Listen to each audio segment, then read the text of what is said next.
Assalamualaikum warahmatullahi wabarakatuh.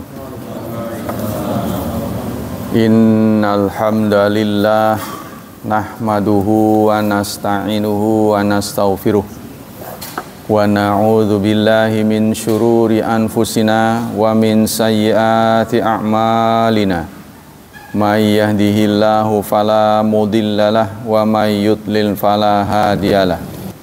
Asyhadu an la ilaha illallah wa asyhadu anna Muhammadan abduhu wa rasuluh la nabiyya ba'dah. Allahumma salli wa sallim ala nabiyyina Muhammad sallallahu alaihi wasallam wa ala alihi wa sahbihi wa man sara ala nahjihi ila yaumiddin. Amma ba'd. Ayyuhal ikhwah, pelajaran akidah kali ini masih melanjutkan tentang ar-rusul, rasul-rasul. Ya. Ra, sin dan lam. Semuanya di domah, rusul. Rusul itu bentuk jamak dari rasul. Ya, itu bentuk jamaknya. Sekarang status hukum mengimani rasul, mengimani rasul-rasul. Kan rukun iman kita yang keberapa tuh? Beriman kepada rasul, beriman kepada Allah, beriman kepada malaikat, beriman kepada kitab, beriman kepada rasul, beriman kepada hari kiamat, dan beriman kepada takdir. Nah, ini yang keempat ya. Beriman kepada Allah, pada malaikat, kepada rasul, kepada kitab, kepada rasul. Keempat, haqiqatul iman bir rusul annahu yajib al muslimin ayyataqida anal imana bi anbiya'illah wa rusulihi aslun wa ruknun azimun min usul iman wal i'tiqad. Wajib kepada setiap muslim untuk berakidah bahwa keimanan, iman kepada nabi-nabi dan kepada rasul-rasul Allah adalah aslun, merupakan pokok, ya, wa ruknun azimun, dan rukun yang besar, bagian dari rukun imannya. Min usul iman wal i'tiqad, dari dasar iman dan keyakinan. Ma'lumun minad dini bidarurah, yang sudah dimaklumi oleh orang seluruh dunia. Darurah. Jadi darurat itu tidak ada alasan untuk tidak tahu. Ittafaqa ala wujubihi jami'ul anbiya wal mursalin. Menjadi kesepakatan wajib, ya, kepada setiap muslim terhadap semua nabi. La nufarriqu baina ahadin. Tidak boleh ada diskriminasi. Kepada rasul ini beriman, kepada yang lain tidak beriman, nggak boleh.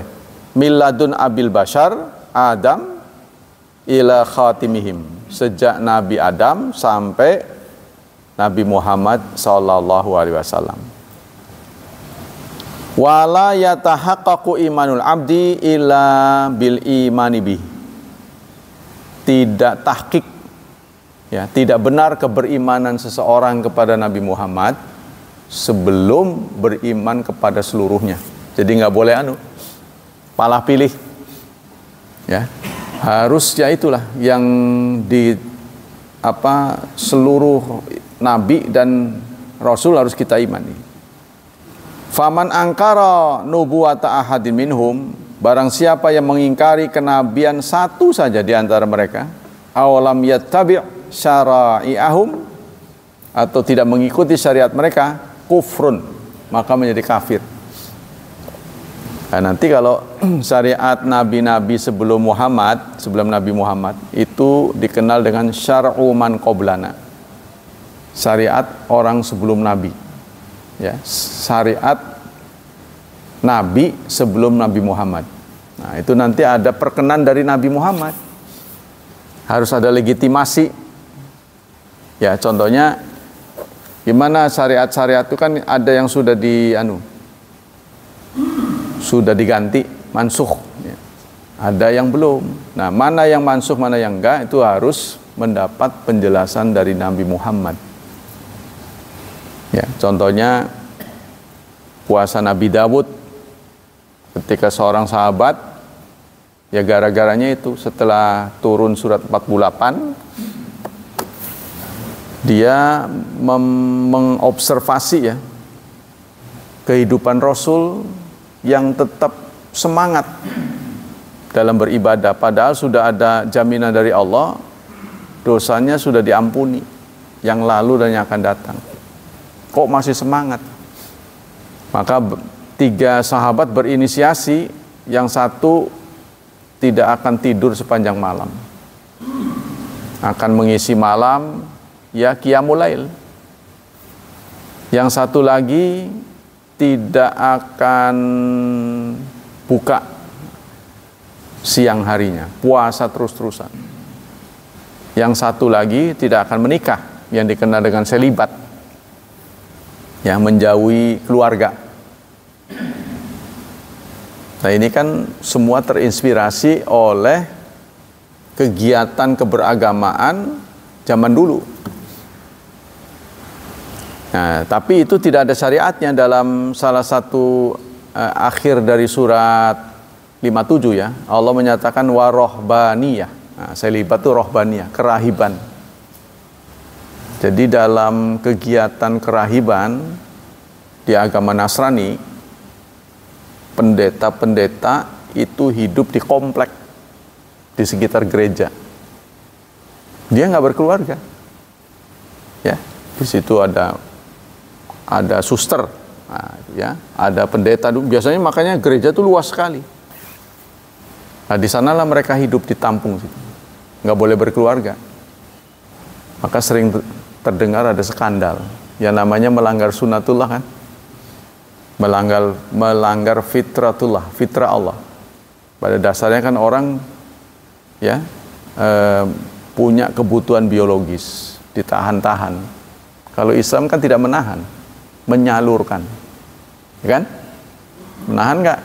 Islam tidak menahan, menyalurkan. Puasa itu apa menahan? Nggak menahan, kan ada waktunya. Udah maghrib mah buka. Bagaimana kalau lanjut aja? Nggak boleh.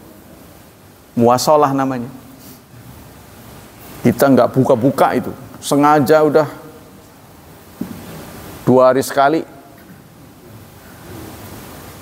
aja dirangkep sahur sama buka jadi satu, nggak boleh. Tapi Nabi sendiri begitu. Lah ya Rasulullah, engkau melarang, kamu sendiri begitu. Kalau saya mah kuat. Kamu nggak kuat, tuh kan? Maka Nabi istrinya 9, tuh, karena makanya ada orang yang bilang bangor tuh, ada yang bilang bangor. Jadi kekuatan Nabi itu bisa membuat mandi junub seluruh istrinya dalam sehari. Makanya kan ada orang, ada yang ngomong bangor. Itu kekuatan Nabi. Kalau mau diturutin mah gitu. Dia melebihi Samson. Karena contohnya Umar bin Khattab aja itu kan ketahuan bahwa beliau Umar itu karena bisa membawa gerbang besi 1 tangan. Anda bayangkanlah orang yang suka menyembeli kurban itu. Kira-kira bisa nggak 1 tebasan sampai buntung? 1 tebasan buntung bisa nggak? Pasti nggak bisa, begitu. Nah ini perang itu kan pakai pedang tuh, sekali tebas itu bisa lepas kepala, mental. Bayangkan kalau nggak kuat. Sekarang ada, contoh-contoh pedang beliau kan? Pedang beliau kan ada contoh itu, yang bermata 2 begitu. Nah sekarang coba Anda pegang. Mungkin kita, kalau kita yang megang malah kita yang ke bawah itu. Panjang kayak samurai gitu ya. Nah, itu terlatih semuanya, makanya menang perang itu. Jadi kenapa orang Quraisy ini terbiasa perang. Jadi kalau ada sedikit saja konflik diselesaikan dengan pembunuhan. Mereka begitu terbiasa. Nah, itu makanya begitu perang kedemen deh kun. Sama dengan olahraga. Sama dengan olahraga. Nah, kita kembali ke sini. Jadi kalau tidak ada perkenan dari Rasulullah, kita tidak boleh. Maka ada orang yang mengkiaskan dalam berkurban itu. Milih kambing apa milih sapi. Itu kan. Nah, lalu dia melihat, kan ini contohnya Nabi Ibrahim. Nabi Ibrahim kan kambing. Kan diganti tuh. Wa fadainau bidzibhin azim. Kami ganti dengan sembelian yang besar. Nah, kan tadinya harus bunuh anaknya kan karena mimpi, tapi diganti oleh Allah dengan domba yang besar. Nah, itu kan contohnya kambing. Jadi terinspirasi oleh begitu, banyak orang Islam berpikir kambing aja lah. Enggak, itu ada rilis dari Nabi, boleh. Yang kita turut Nabi Ibrahim apa Nabi Muhammad? Kan Nabi Muhammad Nabi kita. Jadi kalau tidak ada legacy ya, legacy dari berlaku lagi, nah, itu contohnya diperpanjang itu kalau istilah undang-undang diperpanjang, jalan lagi. Contohnya khitan, ya itu lanjutkan. Khitan kan Nabi Ibrahim pemulanya. Yang pakai sabuk pertama siapa? Istrinya. Pengguna sabuk pertama di dunia itu istrinya, pakai kemben. Nah, begitu juga cara ihram itu dicontohkan oleh Nabi Ibrahim, praktekkan pertama kali. Itu fattabi'u millata Ibrahim. Ada perkenan, ikutilah milah Ibrahim. Milah itu warna individu. Warna individu itu namanya milah kalau nisbatnya kepada Nabi. Kalau nisbatnya kepada orang namanya madhab. Ya, bagaimana pandangan Anda terhadap Islam? Kan kita cerita tuh Islam begini. Oh, itu madhab kamu ya. Itu madhab. Kalau levelnya mujtahid, ya kalau kita mau pendapat. Jangan madhab. Madhabnya Pamul ini. Aduh. Jadi, iya, pendirian kita gitu. Mazhaban. Makanya saya ini Ahmad. Mazhab Ahmad. Ini ada lagi mazhab Imam Syafi'i kan ada sini. Ya, tapi terbalik. Imam Ahmad cara beragamanya menggunakan Imam Syafi'i. Imam Syafi'i yang di sini Imam Syafi'i Junior mencontohnya Imam Ahmad, terbalik ini. Jadi biar berwarna, karena kita nggak terbiasa dengan warna-warni, kita jadi merasa sesat itu. Oh, beda. Tapi kalau di Al-Azhar itu biasa. Hari ini subuh akan diimami oleh Pak Hilman menggunakan mazhab Abu Hanifah. Diberitahu sebelumnya. Jadi makmum harus siap mengikuti. Nah, jadi kita tahu, oh begitu. Nggak boleh protes. Kan dia tangannya kan begini, ngelonjor di bawah, nggak disedakap, nggak. Beda-beda. Hari ini mazhab Syafi'i. Nah, diumumkan sebelumnya. Atau kalau qiraah, kadang ada imam-imamnya juga tuh qiraat 7 kan, nah, akan mengikuti qiraat itu yang bisa katanya menantunya Pak Rusti yang sudah pulang sekarang bangun pesantren, Rusti Keramat. Dia pernah tampilkan di sholat Id di tempatnya Ustadz Hafid itu. Nah, tapi harus diumumkan dulu supaya orang nggak kaget itu kan. Jadi akidah itu nggak bisa berubah-berubah. Akidah sama dengan begini. Ini padahal di bawah akidah ya, di bawah akidah. Saya contohkan. 2 ditambah 2 berapa? 4 kan? Yakin? Yakin? Kalau 10 orang datang kepada Anda, saya tanya di depan Anda, 2 tambah 2 berapa? 3. 5. 3. Terus banyak orang yang ngomong 3. Anda ragu nggak? Begitulah akidah. Akidah itu begitu. Anda walaupun banyak orang, rasanya kita sing bener ya. Sama dengan perbedaan definisi. Ketika kita melihat warna hijau, 10 orang kita tanya, ini warna, kita kan, ini apa? Hijau. Anda jawab hijau. Suatu saat kita datangkan 5 orang Madura. 5 orang Madura. Ya, dibariskan. Semuanya 7 orang Madura. 3 apa ini? Hijau. Hijau, hijau. Sisanya yang 7 biru, biru. Loh. Tanya lagi kita. Jadi menurut Anda gimana? Oh, biru ya. Nah, karena hijau menurut orang Madura itu biru. Jangan keliru. Tuh, jangan keliru. Nah, akidah, membela akidah itu lebih daripada itu. Maka menurut saya, mustahil seorang ustadz, na'udzubillah, akan murtad. Menurut saya, dulu saya beranggapan begitu. Karena dia tahu betul, yang benar itu dia tahu kesadaran. Tapi kok ternyata ada juga. Ya, ada seorang ustadz yang anak-anaknya malah nggak murtad, tapi dia sendiri murtad. Oh bisa ya. Saya teringat dengan doa Nabi. Nabi suatu saat berdoa, ya muqallibal qulub, tsabbit qalbi ala dinik.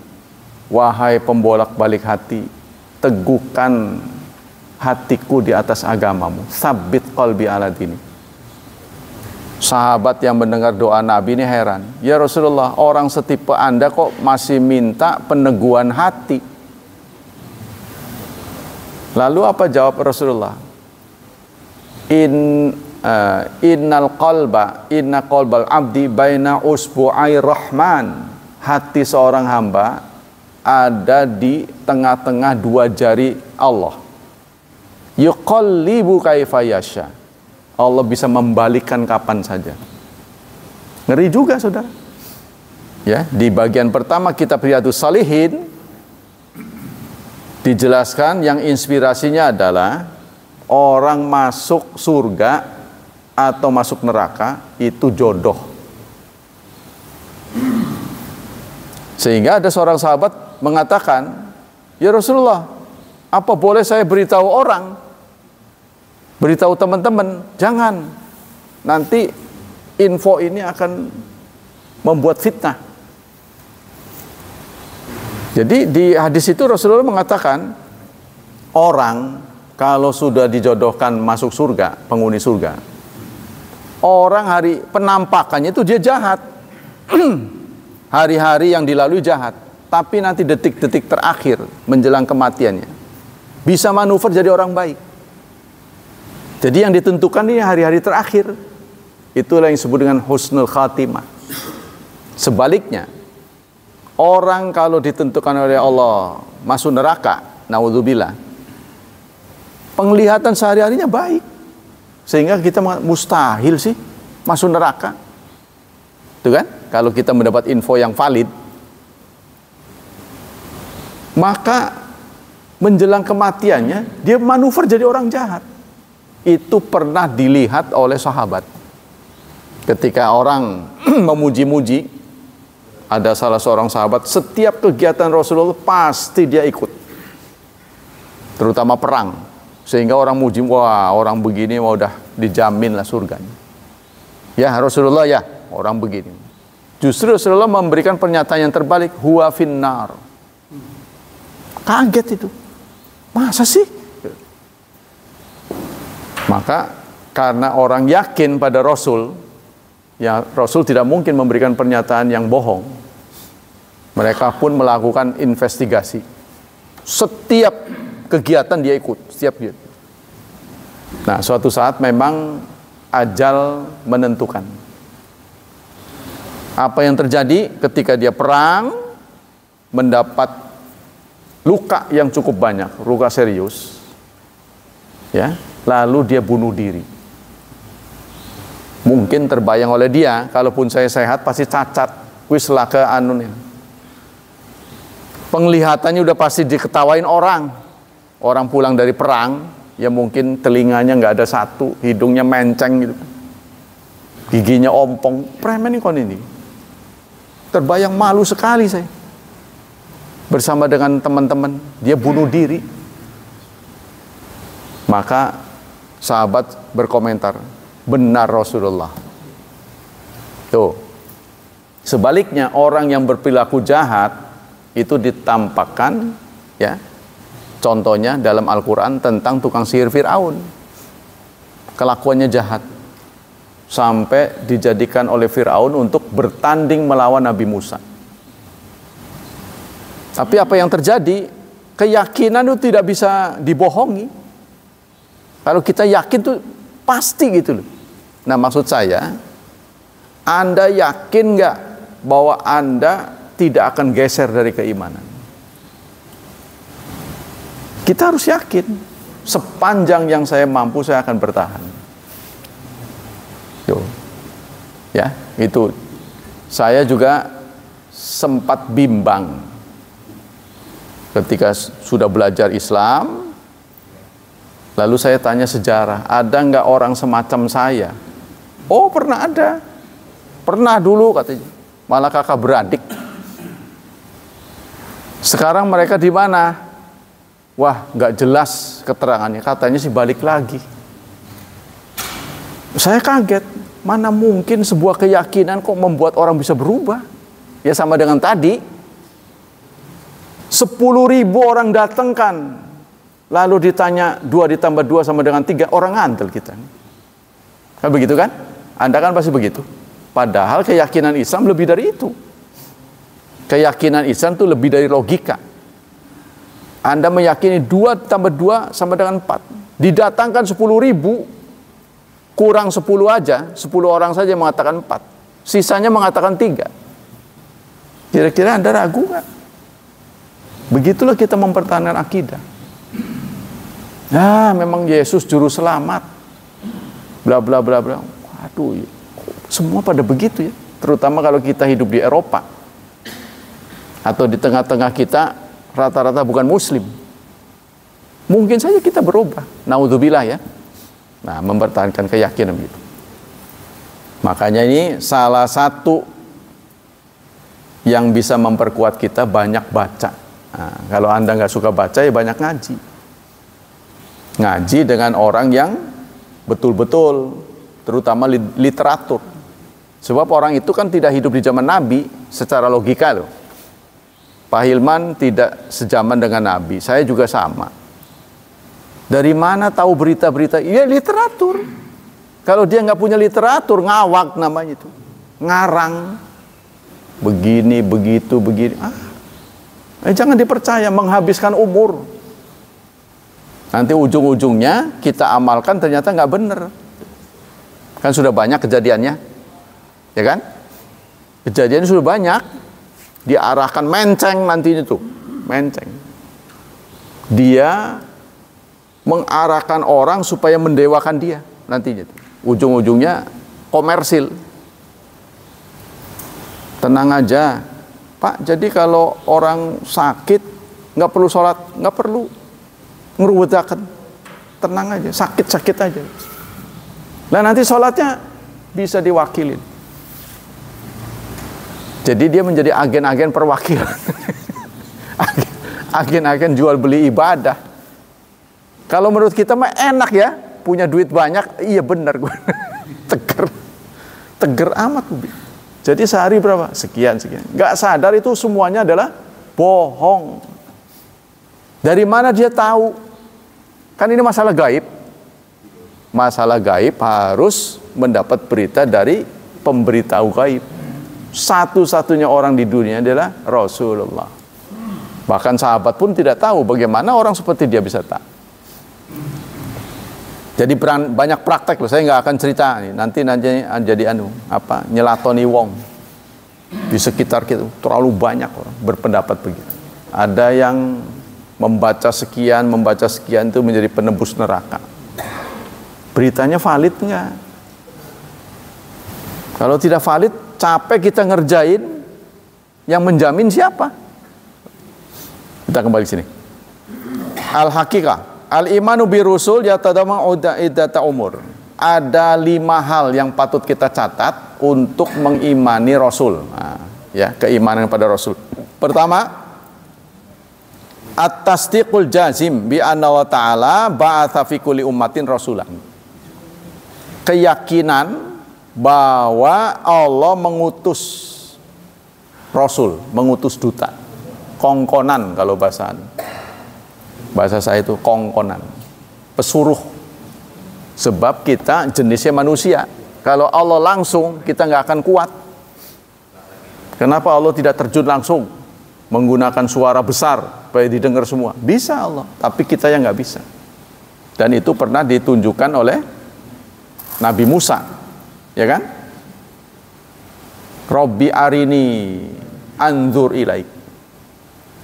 Karena Nabi Musa sudah bisa bicara dengan Allah. Nah, Nabi Musa ini Nabi yang dikenal dengan kalimullah.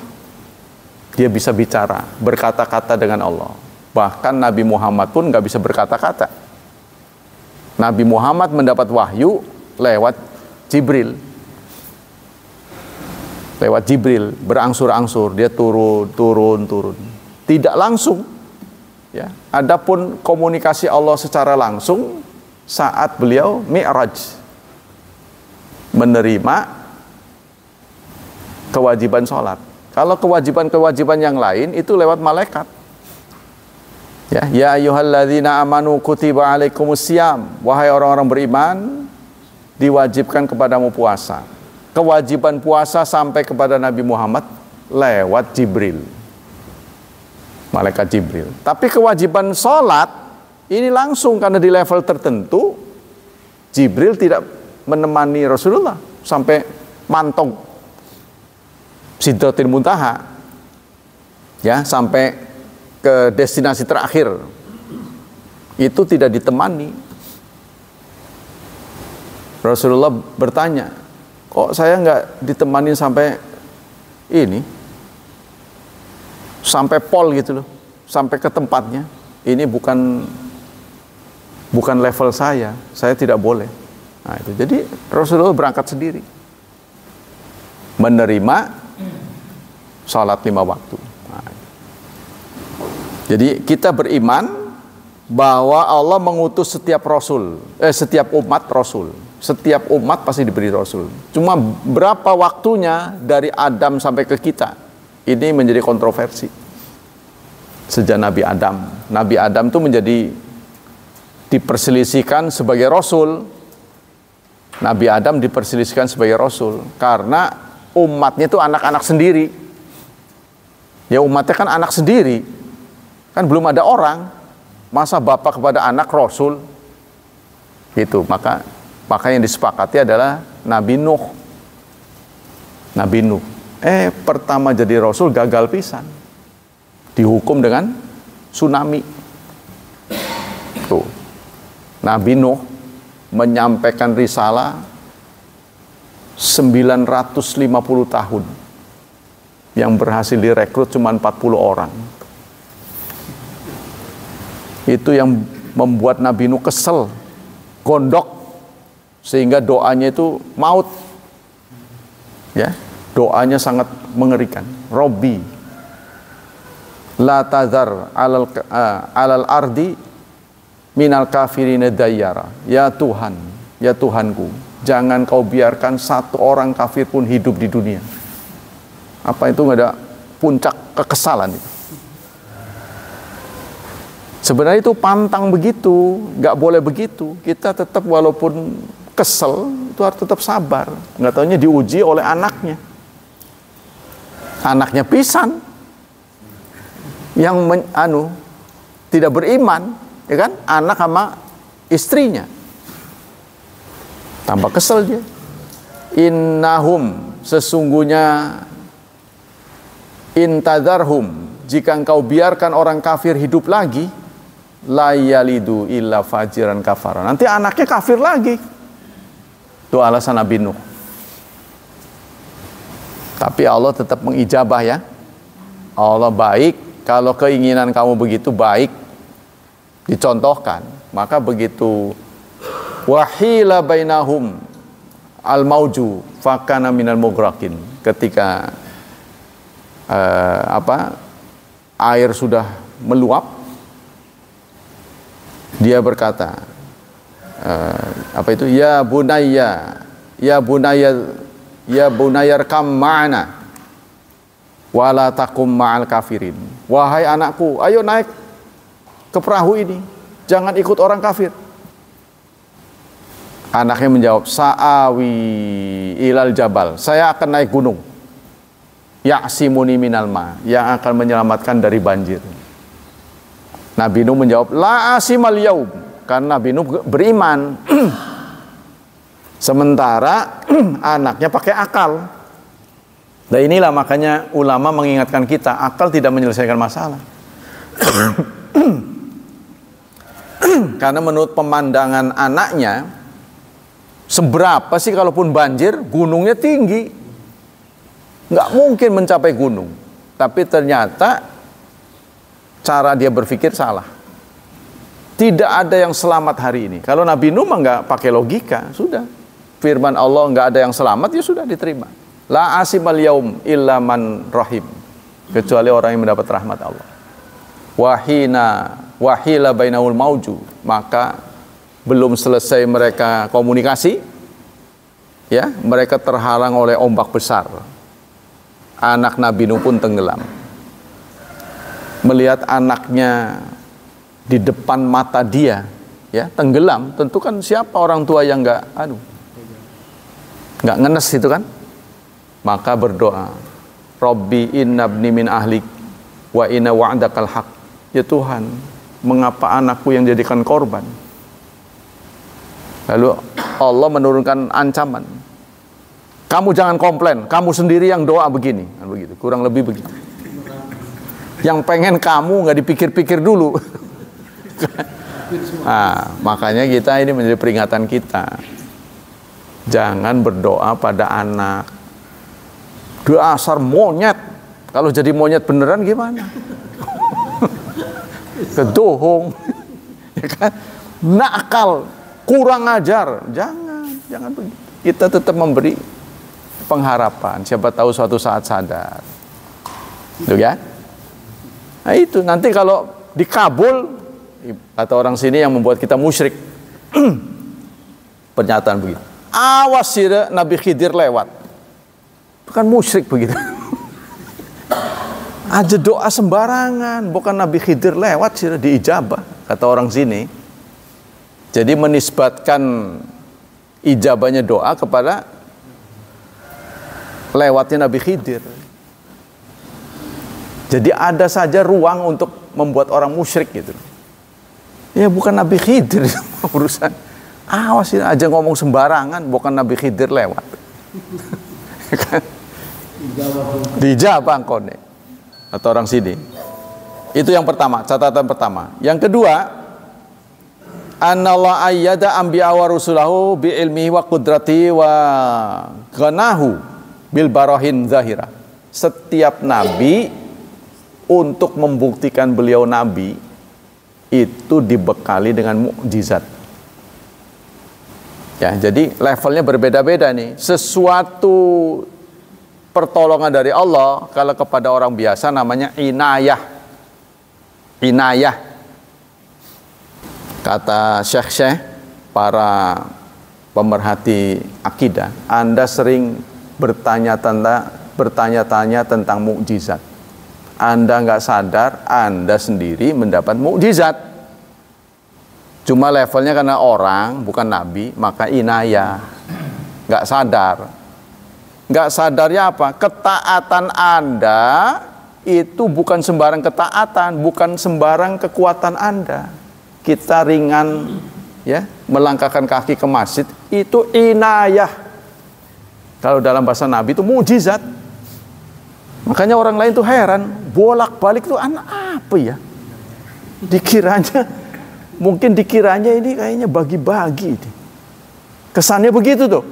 Kok rajin amat. Datang lagi, nggak bosen-bosen. Iya. Kalau bukan sholat di masjid nih, Anda lihat kelakuan kita seperti memperlakukan masjid ini. Anda lihat ada nggak tempat lain?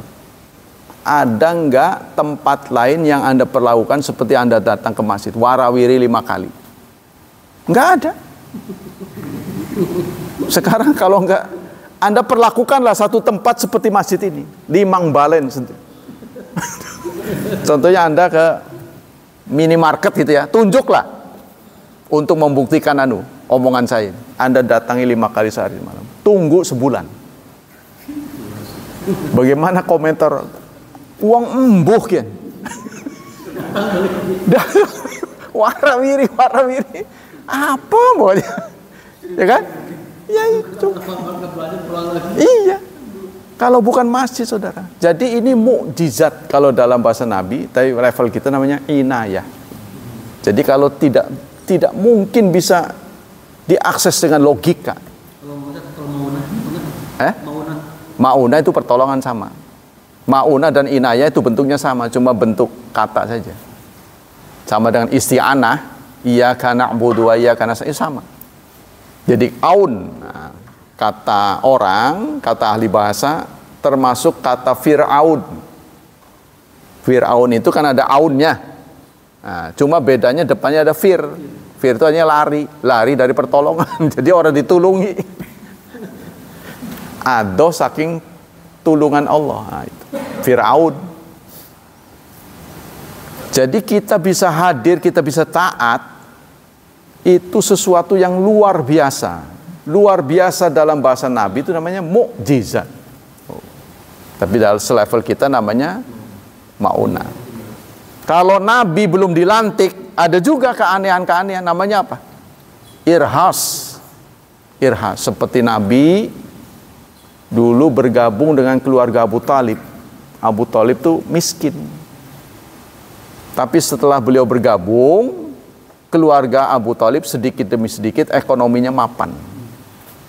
Katanya gitu, pelihara kambing, gemuk, berhasil banyak. Itu ya berkah maksudnya. Karena kehadiran Nabi. Beliau bergabung dengan Khadijah yang kemudian menjadi istrinya. Dagangnya jadi maju. Jadi membawa berkah. Bukan beret. Menjadi berkah, ya. Mudah-mudahan kita juga begitu. Tuh, ya, yang kedua, selalu begitu. Jadi level-levelnya beda-beda.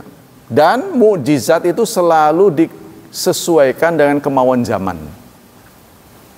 Katanya, kata ahli peneliti, mukjizat yang diberikan kepada selain Nabi Muhammad itu sifatnya visual. Tapi mukjizat yang diberikan kepada Nabi Muhammad adalah auditori, maksudnya pendengaran. Ya, contohnya Quran ini mulai disampaikan secara suara, dengan suara. Jadi mukjizat kan ada penglihatan dan pendengaran. Kalau mukjizat kepada nabi lain itu lihat tuh, kaget. Contohnya tongkat menjadi ular, kan pemandangan tuh. Tapi bukan suara. Kalau Quran ini suara,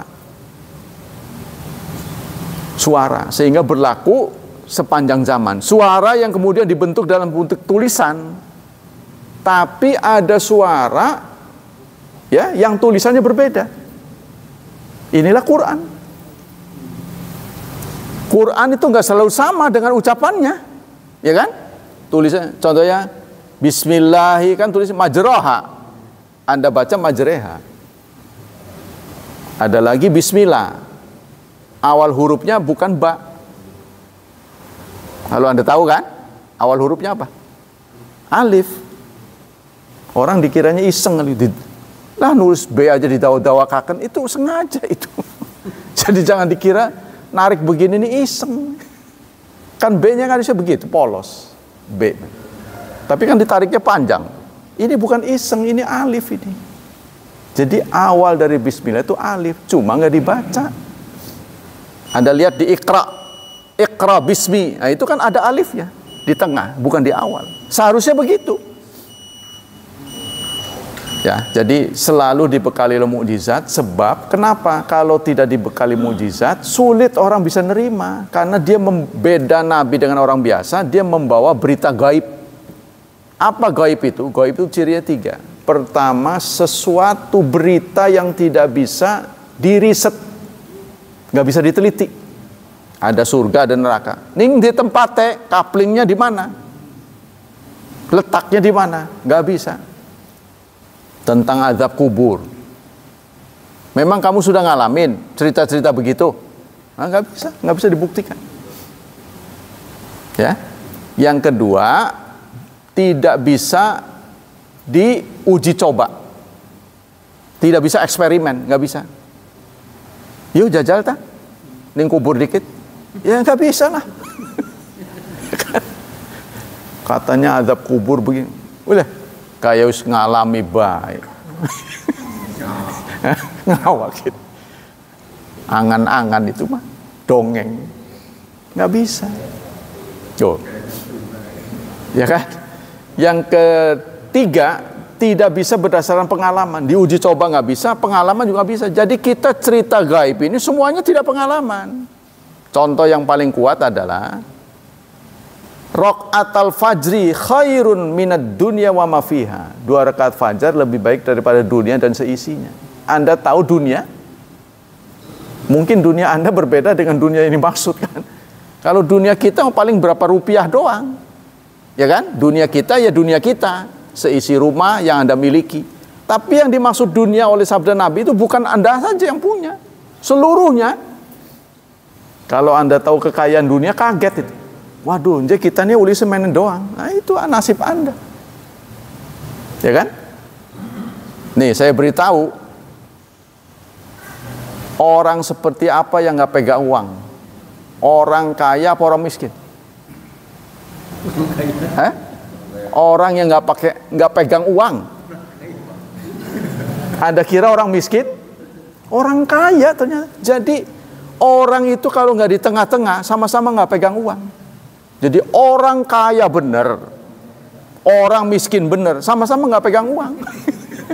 Jadi yang suka pegang uang ini yang tanggung kayak kita. Karena saya pernah nyaksiin,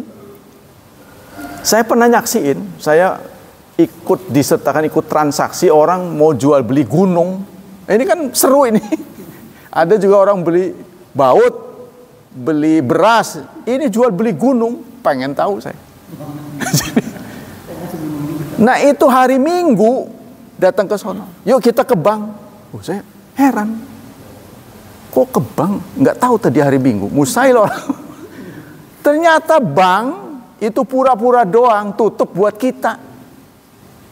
Tuh yang minggu-minggu tutup itu buat kita, buat orang kaya nggak ada tutup. Saya dibawa ke bank, ternyata mereka dari jalan belakang buka lagi. Ya Allah, wah begini nih orang kaya. Tuh, begitu. Nyuruh bayar orang, itu nggak pegang uang. Din, bayar no. Jadi kan sama, orang miskin juga sama. Mau beli kepengennya doang. Ya kan? Maka itu sebenarnya urusan hati. Kaya atau miskin itu urusan hati. Ada pensiunan KS cerita ke saya. Saya wawancara, Pak, bagaimana rasanya sekarang udah pensiun? Dari sisi kejiwaan bagaimana? Beda loh Pak Syarif. Orang seperti saya dengan waktu kerja dan sebelum kerja. Kenapa? Walaupun saya sama-sama nggak beli, tapi dari sisi kejiwaan tuh beda. Kata dia, kita masuk ke toko melihat benda yang mewah. Kita duit banyak nih. Ah, begitu apaan saya nggak beli. Sama-sama nggak beli. Tapi perasaannya berbeda ketika saya nggak punya uang. Sama-sama nggak beli.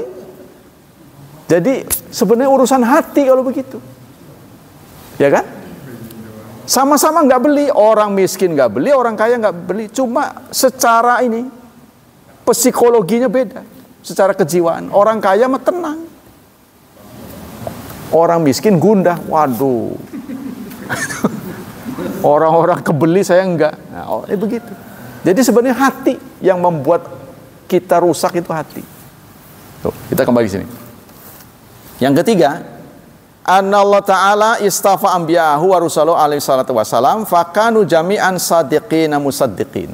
Karena Allah memilih orang untuk menjadi pesuruhnya, maka keinginan Allah, orang yang ditunjuk jadi pesuruhnya dipercaya. Ya kan? Kan keinginan begitu. Karena itu orang ini ditunjuk bukan sembarangan orang. Orang yang secara kelakuannya sudah terbukti benar. Maksudnya nggak boleh dipilih dari orang yang tukang bohong. Orang udah keburu nggak percaya sama dia, kemudian dilantik jadi rasul. Waduh, nggak bisa dipercaya itu mah. Itu kan. Maka ada kesimpulan begini.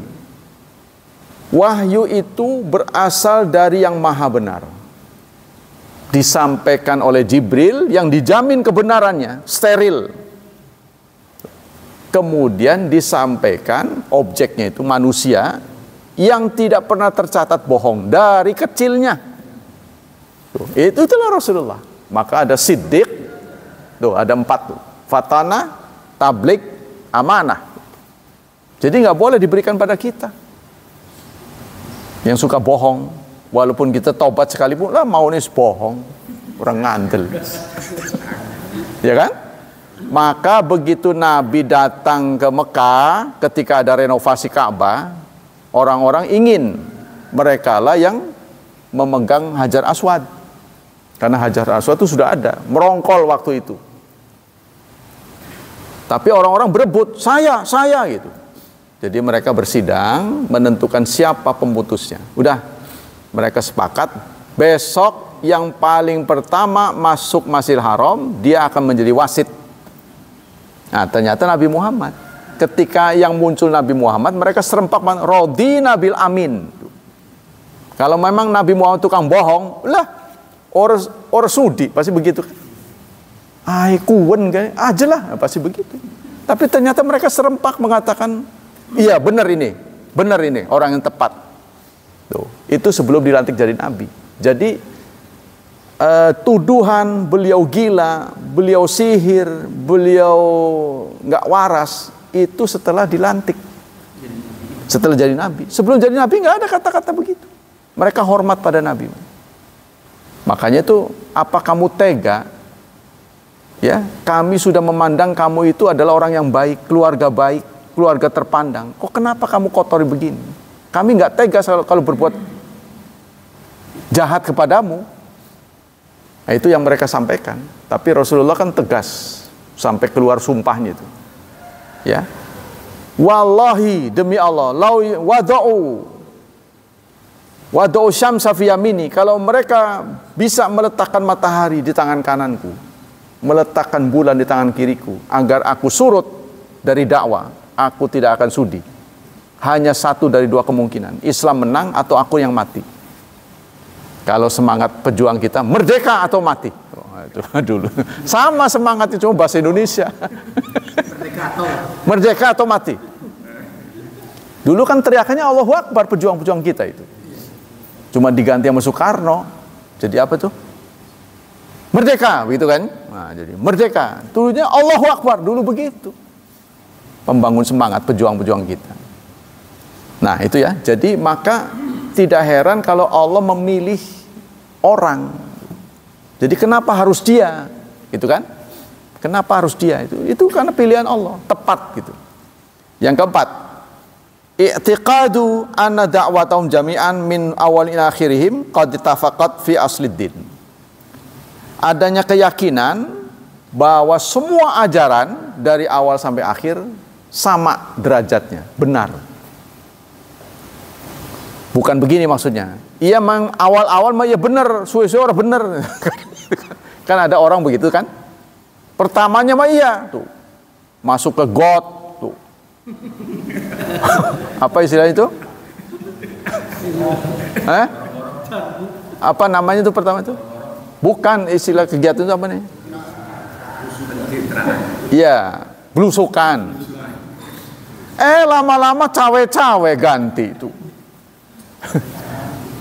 Tidak ada kesan seperti ini, namanya tidak konsisten. Tapi kalau Nabi sampai di akhir hembusan nafas terakhir itu tidak mengalami kepikunan. Kan ada orang yang pikun kan? Makanya dalam perawi hadis pun ada mukhtalat. Mukhtalat itu waktu mudanya mah iya dia, tapi di tua-tuanya itu dia pikun. Ini hadis ini disampaikan waktu muda, waktu tua. Tuh, kalau melibatkan seorang perawi, itu teliti benar. Itu namanya mukhtalat kalau dalam bahasa hadis. Nah, Nabi itu dari awal sampai akhir konsisten, sama. Tidak mungkin dulu benar, belakangan bohong, nggak mungkin. Yang kelima, terakhir, iman bima sama Allah Ta'ala lana min ambiyai wa rusuli fil kitabi wa sunnah ijmalan fil ijmaliyah wa tafsilan fil tafsili. Apa yang disampaikan Nabi adalah sesuai dengan perintah Allah. Kalau disampaikan secara global, maka disampaikan secara global. Kalau harus rinci, ya rinci. Ada ajaran yang sifatnya global, itu pada ajaran-ajaran yang berkembang. Yang berkembang, pasti tidak dirinci. Contohnya dalam penyelenggaraan negara.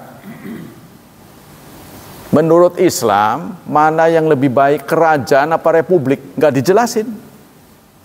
Bagusnya republik apa kerajaan nih? Kan ini bentuk-bentuk negara nih. Tidak diceritain. Yang penting keadilan tetap terjunjung tinggi. Apalah artinya republik? Ya, tapi nuansanya kerajaan seperti Indonesia ini. Nanti yang jadi anaknya lagi, ponakannya. Apalagi menantunya. Nah itu mah kerajaan itu mah. Ada kerajaan yang suasananya republik, seperti negara-negara barat. Kerajaan-kerajaan tapi dia republik. Ya. Inggris contohnya. Nah, makanya ada yang mengatakan mereka lebih Islami, lebih sesuai gitu kan. Nah ini, jadi apa-apa yang disampaikan secara global disampaikan secara, kalau rinci. Kalau kita lihat yang rinci ini biasanya urusan ibadah. Yang kira-kira tidak bisa dimasuki logika. Logika tidak mungkin mampu. Maka wahyu akan turun secara banyak. Tapi kalau logika bisa masuk, contohnya dunia pertanian, longgar. Kan Rasulullah pernah menemui petani, menegur. Loh, kenapa ini kurma kok nggak dikawinin aja? Setelah dipraktekkan fatwa dari Nabi, mereka gagal panen. Mereka bertanya, konfirmasi, ya Rasulullah, tumben ini kok meleset ini. Nah, lalu keluar ungkapan Nabi, antum a'lamu bi amri dunyakum. Nah, Rasulullah memberi pembelajaran, nggak semua dari Rasulullah itu harus A sampai Z. Ya, dalam urusan-urusan yang bisa dijangkau oleh logika, biasanya longgar. Tapi yang nggak bisa disentuh logika, wahyu akan turun cepat. Sebab kita tidak mungkin membedahnya. Contohnya halal dan haram. Keharaman babi itu tidak dijelaskan dengan alasan. Hurrimat alaikum maitata wa dahmu wa lahmul khinzir. Haram bagimu daging babi. Kenapa ya Allah? Daging babi haram. Tidak dijelaskan. Karena kalau dijelaskan waktu itu kamu nggak ngerti. Nggak bakal ngerti. Sekarang baru diketahui, oh ada unsur cacing pita, kan dulu belum bisa itu ke situ. Sekarang sudah ada teknologi yang memungkinkan cacing pita dihilangkan. Nah, Quran tidak bicara alasan. Tidak ada alasan. Nah, kalau ada alasannya, aqimis salata liduluki syamsi. Tegakkan salat karena matahari tergelincir. Kan ada tuh alasannya.